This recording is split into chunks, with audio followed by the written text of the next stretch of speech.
नमस्कार। आचार्य श्री महाश्रमण जी, तेरापंथी महासभा के अध्यक्ष श्रीमान सुरेश चंद्र गोयल जी और टेक्नोलॉजी के माध्यम से इस कार्यक्रम में जुड़े हुए सभी महानुभाव, सभी साथी, ये हम सभी का सौभाग्य है कि संत प्रवर आचार्य श्री महाप्रज्ञ जी की जन्म शताब्दी के पवित्र अवसर पर हम सब एक साथ जुड़े हैं। उनकी कृपा, उनके आशीर्वाद को आप भी, मैं भी और हम सभी अनुभव कर रहे हैं। संत प्रवर आचार्य श्री महाप्रज्ञ जी, उनको आज नमन करते हुए, उन्हें श्रद्धांजलि देते हुए मैं आप सभी को भी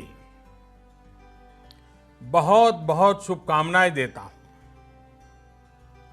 मैं आचार्य श्री महाश्रमण जी को भी विशेष रूप से नमन करता हूं, उनका धन्यवाद करता हूं। कोरोना की परिस्थिति के बीच भी उन्होंने इस कार्यक्रम को टेक्नोलॉजी के जरिए इतने प्रभावी ढंग से आयोजित किया है। साथियों, आप में से अनेक जन ऐसे हैं जिन्हें आचार्य श्री महाप्रज्ञ जी के सत्संग और साक्षात्कार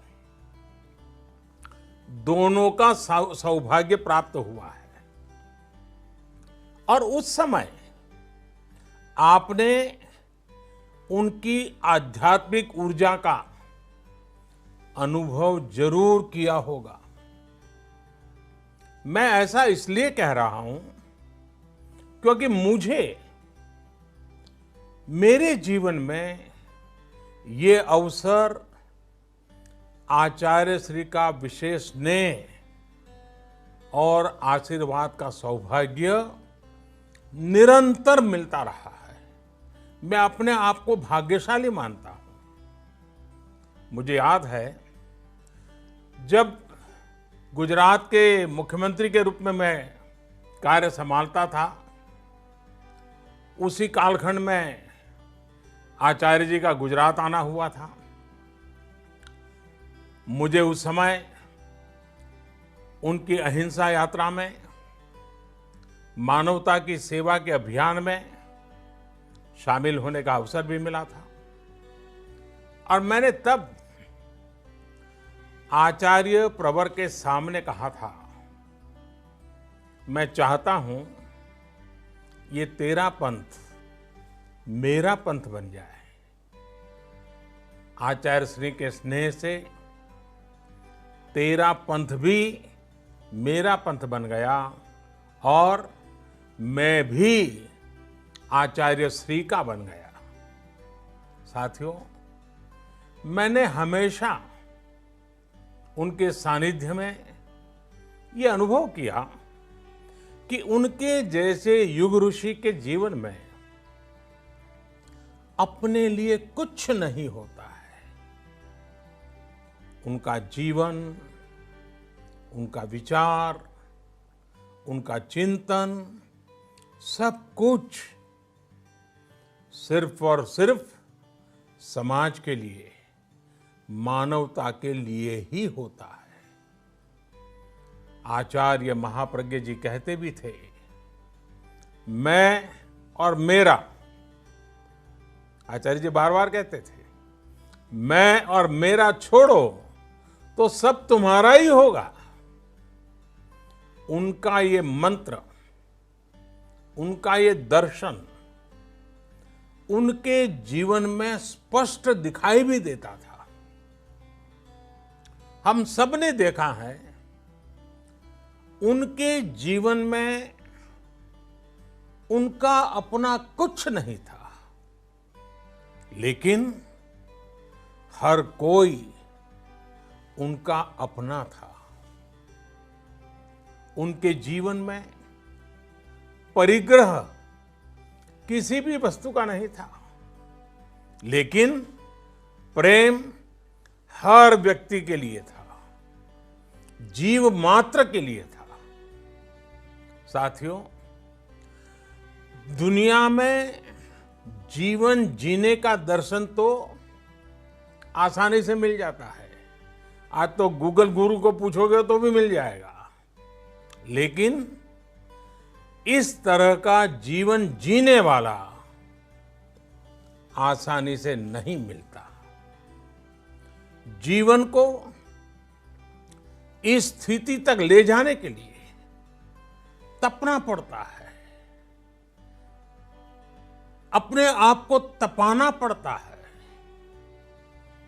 समाज और समाज की सेवा के लिए खपना पड़ता है, तिल तिल जलना पड़ता है। और ये कोई साधारण बात नहीं है। पर असाधारण व्यक्तित्व ही असाधारण को चरितार्थ करता है। तभी तो राष्ट्र कवि रामधारी सिंह दिनकर जी कहा करते थे कि आचार्य महाप्रज्ञ जी आधुनिक युग के विवेकानंद है। इसी तरह दिगंबर परंपरा के महान संत आचार्य विद्यानंद जी महाप्रज्ञ जी की तुलना जब करते थे तो कहते थे कि डॉक्टर सर्वपल्ली राधाकृष्णन जी उनकी याद दिलाते हैं, उनकी बराबरी से सोचते थे। आचार्य महाप्रज्ञ जी ने जो साहित्य रचना की, जो ज्ञान परोसा, वो अद्भुत थी। हमारे श्रद्धेय अटल बिहारी वाजपेयी जी, जो खुद भी साहित्य और ज्ञान के इतने बड़े पारखी थे, वो अक्सर कहते थे कि मैं आचार्य महाप्रज्ञ जी के साहित्य का, उनके साहित्य की गहराई का, उनके ज्ञान और शब्दों का बहुत बड़ा प्रेमी हूं। ये वाजपेयी जी कहते थे। वाणी की सौम्यता, मंत्र मुग्ध करने वाली आवाज, शब्दों के चयन का संतुलन, ये त्रिवेणी ईश्वरीय वरदान के बिना संभव नहीं होती है, और ये वरदान उन्हें प्राप्त था। साथियों, आप भी आचार्य श्री के साहित्य को पढ़ेंगे, उनकी बातों को याद करेंगे, तो आपको भी अनुभव होगा कितने ही महापुरुषों की छवि उनके भीतर थी, उनका ज्ञान कितना व्यापक था। उन्होंने जितनी गहराई से अध्यात्म पर लिखा है, उतना ही व्यापक विजन उन्होंने फिलॉसफी, पॉलिटिक्स, साइकोलॉजी और इकोनॉमिक्स जैसे अनेक विषयों पर भी दिया है। इन सब्जेक्ट्स पर महाप्रज्ञ जी ने संस्कृत, हिंदी, गुजराती, इंग्लिश में 300 से ज्यादा किताबें लिखी हैं। और आपको उनकी वो पुस्तक तो याद होगी, और नहीं है तो याद कर लेना चाहिए। और मैं तो रेकमेंड करता हूं उसे बार बार पढ़ना चाहिए। The family and the nation. ये किताब महाप्रज्ञ जी ने डॉक्टर एपीजे अब्दुल कलाम जी के साथ मिलकर लिखी थी। एक परिवार सुखी परिवार कैसे बने, एक सुखी परिवार एक समृद्ध राष्ट्र का निर्माण कैसे कर सकता है, इसका विजन इन दोनों महापुरुषों ने इस किताब में दिया है। मुझे वो दिन भी याद है जब मुख्यमंत्री कार्यकाल में अब्दुल कलाम जी जब गुजरात आए थे, तब मैं भी उनके साथ आचार्य प्रवर के दर्शन के लिए गया था और मुझे एक साथ दोनों महापुरुषों के सानिध्य का सौभाग्य मिला था। दोनों की एक साथ उपस्थिति में मैंने प्रत्यक्ष अनुभव किया कि हमारे यहाँ एक ऋषि किस तरह वैज्ञानिक दृष्टि रखता है और एक वैज्ञानिक किस तरह से ऋषि प्रेमी हो सकता है। महाप्रज्ञ जी के बारे में डॉक्टर कलाम कहते थे, उनके जीवन का एक ही उद्देश्य है, वॉक, एक्वायर एंड गिव, यानी कि सतत यात्रा करो, भ्रमण करो, परिव्राजक, ज्ञान अर्जित करो और जो कुछ भी जीवन में है वो समाज को दे दो। साथियों, महाप्रज्ञ जी ने अपने जीवन में हजारों किलोमीटर की यात्रा और पदयात्रा की। अपने अंतिम समय में भी वो अहिंसा यात्रा पर ही थे। वो कहते थे, आत्मा मेरा ईश्वर है, आत्मा मेरा ईश्वर है, त्याग मेरी प्रार्थना है, मैत्री मेरी भक्ति है, संयम मेरी शक्ति है और अहिंसा मेरा धर्म है। इस जीवन शैली को उन्होंने खुद भी जिया और लाखों करोड़ों लोगों को भी सिखाया। योग के माध्यम से लाखों करोड़ों लोगों को उन्होंने डिप्रेशन फ्री लाइफ की कला सिखाई। ये भी एक सुखद संयोग है कि एक दिन बाद ही अंतर्राष्ट्रीय योग दिवस भी है।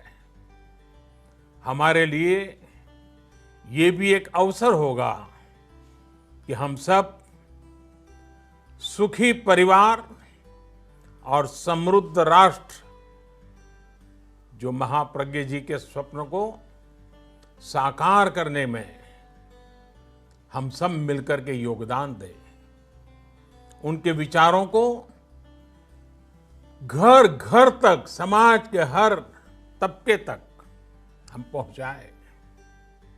साथियों, आचार्य महाप्रज्ञ जी ने हम सबको एक और मंत्र दिया था और उनका ये मंत्र था, स्वस्थ व्यक्ति, स्वस्थ समाज, स्वस्थ अर्थव्यवस्था। आज की परिस्थिति में उनका ये मंत्र हम सबके लिए बहुत बड़ी प्रेरणा है। आज देश इसी मंत्र के साथ, आत्मनिर्भर भारत के संकल्प के साथ आगे बढ़ रहा है। मुझे विश्वास है, जिस समाज और राष्ट्र का आदर्श